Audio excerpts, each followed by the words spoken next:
guys, today I will show you how to create a bootable flash drive. Unang-una natin kailangan ay ang flash drive at dapat nakasaksak na siya sa laptop or PC natin.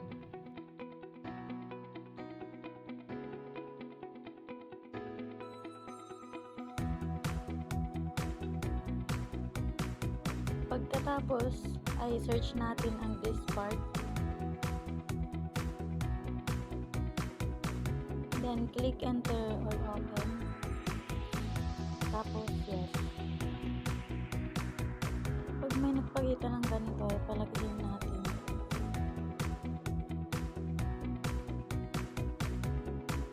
I-type lang natin ang this part. Pag enter ay magpapakita dito yung mga flash drive natin.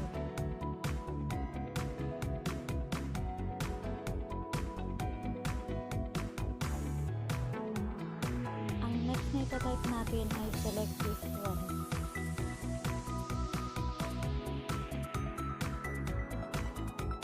Pag na-select na ang disk 1, ang susunod naman natin gagawin at ilalagay ay clean para malinisan yung disk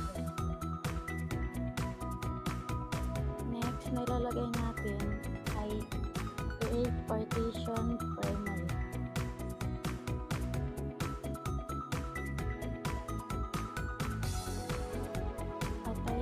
Nakapag-create na tayo ng partition. Next is select partition 1.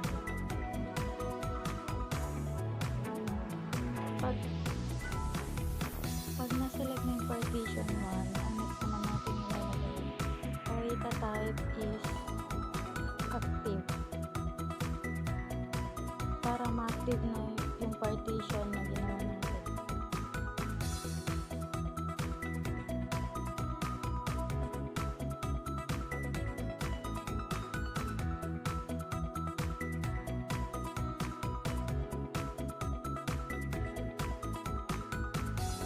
Next naman natin gagawin na ito format fs equals npfs big.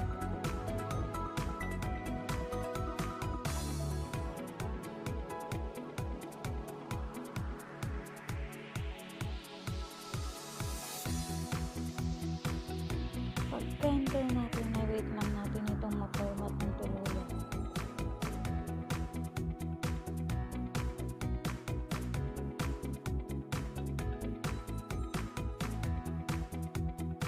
Pagka-format, ang next naman natin gagawin at ita-type ay assign.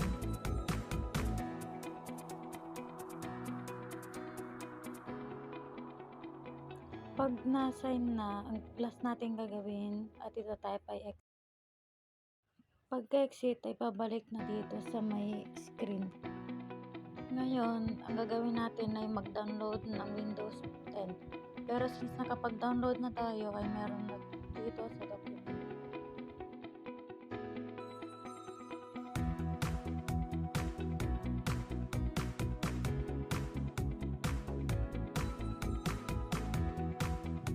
So, ang gagawin na lang natin ay i-copy siya sa may flash drive.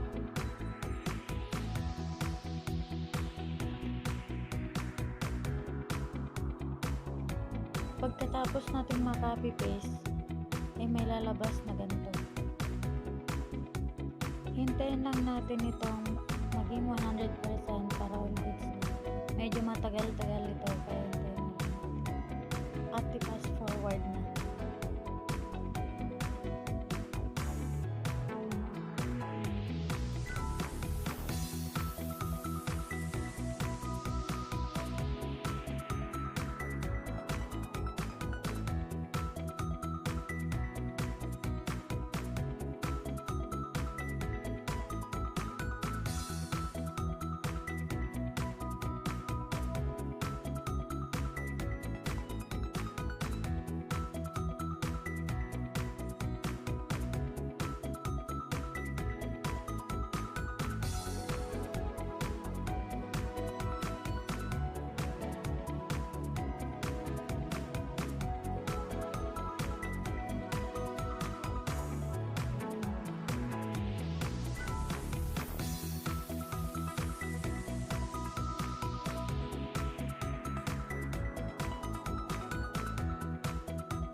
'Pag na 100 na ito ay ibig sabihin tapos na nating i-copy paste at tapos na rin tayong mag-bootable.